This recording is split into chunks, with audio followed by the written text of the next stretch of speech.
Hello, and welcome back to Christine's Mom Picks. I am Christine. So today is something I've been really excited to go over. I wanted to make sure enough time of this channel has been running and that I've had enough experience before I came on and gave some advice. But today I want to talk about how to work from home while watching your baby. So Weston is going to be 9 months next week, and I have been working my full-time job remotely while watching Weston every single day. Granted, my husband is also here. We help. I would say I probably watch him 75% of the time, and my husband does about 25% of the time. So I'm so grateful for him and to have him as a partner during this. But I am doing a lot of the, just because I have a less meeting heavy schedule. So it just makes more sense for me to watch him rather than Eric, who has to lead a lot of meetings. And you don't really want to have a baby. Like, I mean, so cute, but every single meeting, like at a certain point, that's where I come in. So I want to just give some advice on how I've been able to manage working from home while watching a baby and any tips and tricks. I do want to preface, we are starting daycare in about a month, and I'm so excited. I will say working from home with the baby is not an easy task. It is doable, but it is you get a little overstimulated, especially if you have a little dog too who's barking at you, the baby's crying, and you have like a deadline to meet. It can be a lot, but there are ways to like work around it and to be just to be able to manage both of them. So first things first, something that we have been really doing is ahead of time, we kind of go over like any important meetings either of us has for the week. So I've got a couple standing weekly meetings that are really important. I don't want to have a baby on the call with me, so that I let Eric know so he can plan his schedule around that, and he's in charge of watching Weston during those times. And then the remaining other times of the day, that's when I take care of Weston. So I think working with your partner and figuring out just kind of your schedule ahead of time is super important, because that way, especially like if you know it in advance, you can plan for it. And I think creating any sort of schedule is extremely important. I do also recommend, if your baby naps, ours doesn't, so this doesn't work for me, but I feel like most babies do nap. Weston will only nap for about 30-minute increments, and a lot of them are contact naps. So it's been a little challenging for me. Thankfully, I've got Slack on my phone, so I can still communicate with my team members. But if your baby does nap, I think the biggest advice I have, let's just say you put him down for an hour or two nap, do as much as you can then. Like save literally as many tasks as you can, so that when they're out of their nap, you can give more attention to them and you don't feel like you're doing half into your work, half into the baby. You can feel like you're giving more attention to both. So definitely taking advantage of nap time is like my second biggest piece of advice. Granted, we still put Weston down, and I'll try to put him down for at least 45 minutes, and I crank out as much as I possibly can during that time, because that's the time I have to do my stuff, just throughout the day. Also, another piece of advice that I do, because Weston is more, he is a little more on the clingy side. He has a lot of separation anxiety, which rightfully so, he's a baby. I baby wear a lot. So I will put on our carrier, and I'll link the one that I have and show a photo right here. It's the Artipop one. I will wear him a lot, and he likes that because he's close to me. He does get a little distracted, so now I can turn him around so he can like kind of see what I'm doing. But I think baby wearing is great because, one, you still have both your hands, so I can do my typing, I can do any like analysis or anything that I'm doing for my job. And Weston is content because he's next to me. That kind of goes with my next piece of advice. Other than baby wearing, having those baby safe places to put your baby. So when he was younger, we took advantage of the baby Bjorn. It's that little bouncer. Again, I'll show a photo right here. This is something he's pretty much outgrown at this point, but he used this a lot. Granted, you only want to keep them in for like 30 minutes at a time. So he wasn't in there like all day. He was in there just for like, if I had a deadline I need to reach and do some quick typing and stuff, he'd sit in there.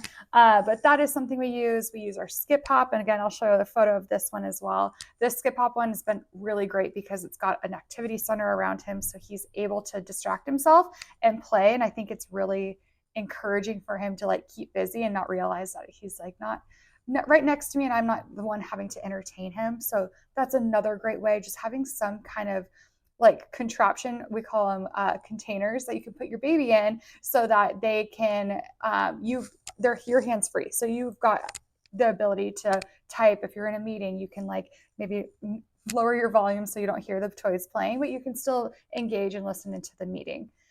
Another one, along with the containers, we did recently get a playpen. Again, I'll show it right here. The playpen has been phenomenal. This is like, I think, an older baby. So we started introducing this, I think, around 6 to 7 months, and maybe closer to 7. And now he's almost 9.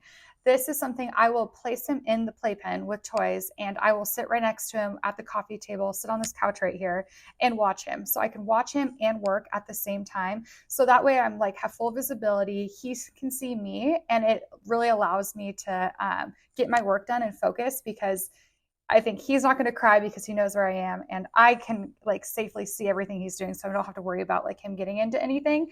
Granted, he's not mobile yet, but like at this current stage, this playpen has been perfect. So I think, yeah, start having the different containers for the age, like the baby Bjorn. If you have a baby swing, that's great. The skip hop activity center and a playpen, all great options to like entertain your baby while you're able to work. I think a really important thing, and this one was super hard for me because I am someone, if you make a plan, like I don't like when people change it. I am very unflexible. I've had to learn to become very flexible, and people have been very flexible with me just because now my schedule is no longer like I can no longer be on time, or sometimes I have to cancel. And it's really making me appreciate people who are flexible, and it's really trained me and taught me how important being flexible is. So knowing that everything is not probably going to go your way, and being able to like, okay, well, what's plan B? I think that's super important, because being flexible is honestly all you can really do, because your baby, it's going to be different every single day. There is no consistent behavior with these little babies. One day they're so happy, the next day they're so cranky. You don't really know what you're going to get. So being flexible is really nice. Again, if you also like are comfortable talking to your manager and if you ever have like let's just say your baby's having a meltdown and you've got a meeting, asking them, hey, can we push this back an hour? Something like that, working with your manager. If you're unable to do that, maybe that's when you work with your partner and be like, hey, Eric, my husband, I'm like, I really need to attend this meeting. Can you please watch him for the next hour? And then I don't know, just kind of both trying to figure out a new schedule during that day, like last minute, is key. So being flexible is important. I think the biggest thing I've learned during this working from home and having a baby is not being too hard on yourself, because there are definitely moments where I have been extremely overstimulated. I will, like I said, like Cooper, our dog, starts barking. Weston's hysterically crying. I'm trying to cook and make something so the food's going to be ready in like 5 seconds. So I'm like, it's just a lot all going on at once. So I think just like taking a moment and taking a breath. So that is actually where I've really appreciated these contact naps, because it lets me slow down. I feel like when you're there and when you're in a contact nap, or when I'm feeding Weston, because I am still breastfeeding, when I'm feeding them, I can't do anything else. So in this moment is my time to just sit, be with Weston, and just like relax. I think being able to take that moment to, if you are feeling the overwhelmed, overstimulated stress, finding something, maybe it's turning on some music that will calm you. Maybe it's just stepping outside to get some fresh air. I have a feeling that moms or parents in this situation have been overstimulated before. So yeah, having that outlet to like really just like give you that 5 second like regroup, okay, we got this, is really important. So that's where I've really also enjoyed taking the boys, Weston and our dog, on daily walks. I think this has just been extremely great for when let's just say I am feeling extremely overstimulated. I'm like, okay, you know what? Let's go on a walk. Cooper needs his daily walk anyway, so let's do it right now. Let's get some fresh air. Weston gets to see everything around him. He's very intrigued by, I don't know, all the greenery, all the beautiful bushes, and just like the different climates. So I don't know, I think finding those ways to like really relax you, and then by the time we get back from the walk, let's regroup. I'm going to put you down in your playpen, or I'm going to put you down for a nap, and then let's get back to work. So I think being flexible with your schedule, not being too hard on yourself, and finding those moments to reset, and so you can give 100%. Because I mean, no one's at fault for like feeling overwhelmed. I mean, it's a big thing, especially when you're a first-time parent.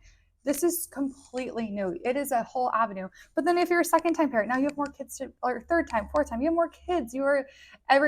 Everyone's feelings are validated during this time, because it is a new chapter. It is challenging, but it also, as you guys all know, it's so worth it.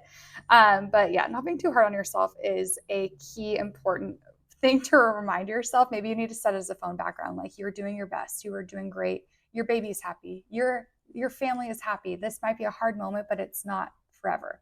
So that's another piece of advice I have. The other piece of advice I have is adjusting your work hours. So, for example, my day isn't always a 9 to 5. Sometimes it's a 9 to 9. Because I took that walk during the day, or because I was contact napping, I now am having to work later in the evening to make up for that lost time. And that's great time to work with your partner. So, for example, maybe I did a lot of more of the childcare during the workday. Then when Eric's off around 4 to 5 p.m., he's now in charge of like the childcare, and that's my time to work. So I think having that ability, that it goes along with that flexibility, especially if your job allows this, like working with your manager and being like, hey, I will get this done by end of the day, I promise. It's not going to be done maybe by end of work day, it's end of the day. But as long as you're getting your work done, I mean, I feel like that, at least for our company, the company that I work for, that's all that's important. As long as you're hitting your targets and you are getting your work done, that is the key. So I've definitely pulled where it was actually last week. I had to work until I think it was like 9:30, just because my day got away from me because I was taking care of Weston, and he is going through a growth spurt. So we're dealing with a little more fussiness, a little more clinginess, and I want to be there for him. I want to make sure that I'm being the best mom I can, but I also want to still make sure I'm being the best employee I can. So working those late hours is how I can do both. And last but not least, my absolute favorite thing to do, if you know me, so I'm pretty type A. If you haven't guessed, that's why this whole flexibility thing was new for me. I think a very important thing you can do is keeping a list of your to-dos. So I like to start my day, get to my laptop, log in, write my to-do list. What do I need to do work-wise? What do I need to do for my family-wise? And this is including feeding Weston his lunch, because now that he's on solids, I have to prepare him a meal. I have to account for that during my day. And speaking with solids, something I highly, highly recommend on weekends, meal prep. Find recipes, just bulk make everything, and then you can like keep them until they have to be in the freezer. And then every day, just nuke it in the microwave. Then you've saved like 30 to 40 minutes because you're not having to prepare something every single day. You prepared it in advance. That is, oh my gosh, I can't tell you how much time that saved me. I mean, we meal prep for adults, why can't we meal prep for babies? So that's a huge tip. But yes, making a to-do list for both of your personal, like your life and your family, and your work is super important to start your day. That way, you know, like for me, I like to create a somewhat of a schedule, be like, okay, so this is due, like work-wise, I have to get this submitted by a certain time. This is what I need to get done for Weston. How can I make them both fit throughout the day? Am I going to have to be slacking people for my phone during, or am I going to have to take a meeting during nap time? Or like maybe I'm having Weston nap on me while on a Zoom call and just turn my video off. I think making that to-do list will help you kind of calm you down, because then you'll know exactly what you need to do for the whole day. And I think then you'll feel satisfied again. That for me, my favorite thing to do is I like to handwrite these notes. You can do it however you want, on your phone, on your calendar, but I like to handwrite it because nothing is more satisfying than crossing it out. Oh, I love it. So that is something I recommend, just creating that to-do list, because it does help with time management, for as much time management as you can. I mean, obviously it's a loose time management. So another thing I recommend, I know I was saving the best for last, but I also really think never be afraid to call in for reinforcements, AKA if you've got friends, if you've got family. So for example, it was maybe 2 weeks ago, Eric and I both had work events on the same day, and that literally never happens, but we both had to attend to them. So I tried to plan as in advance as I could, and got a sitter to take care of Weston during that time.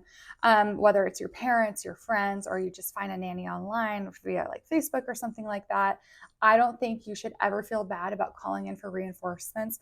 Obviously, the best case is like being able to handle it yourself because it's the cheapest, but sometimes you do need that extra help. Sometimes there is that chance where you're just like, you know what, I want to do this by myself, but there is just no way. So I think giving yourself that grace that you can't ask for help. I think asking for help is like the best thing you can do, because people want to help. People, especially babies. Babies, I know they're a lot of work, but they're also the cutest things in the world. People love babies, at least for the most part. So I don't think you should ever be afraid to ask for help. Well, I hope this is super helpful. Again, I'm just really excited to share what's worked for us this time because over the last, I know he's almost 9 months old, so we've been doing it for this about 5 months now. And it is definitely a lot of like, some of these tips have really changed our life. Like, I can't tell you, I mean, they all have their perks in their own ways. Like, if one doesn't work, you go to plan B. If plan B doesn't work, you go to plan C. You just, as long as you just go through and try everything out, you can get it done, especially if you have that flexibility. And definitely having Eric, a partner in this, has been really, really helpful. So if you don't have that and you're doing it solo, that's where I think calling in for reinforcements is super helpful. And having like a neighborhood sitter on deck, or maybe you have a local daycare that like allows you to do drop-ins, because I know there are a few places that allow that. So maybe doing your research ahead of time. So if you ever need something last minute, you know, you're like, okay, at least you have that in your back pocket. Again, so I hope this was super helpful. This is what's worked for us so far, and Weston's a happy baby, so we love to see that. If you have any other tips that's really helped you work from home while raising a baby, let me know in the comments, because again, I'm always happy to add more tools to my toolbox, and I'm sure other people would love to learn as well. Again, I post every Sunday, and so subscribe and get the notifications, and I'll talk to you next week. Bye.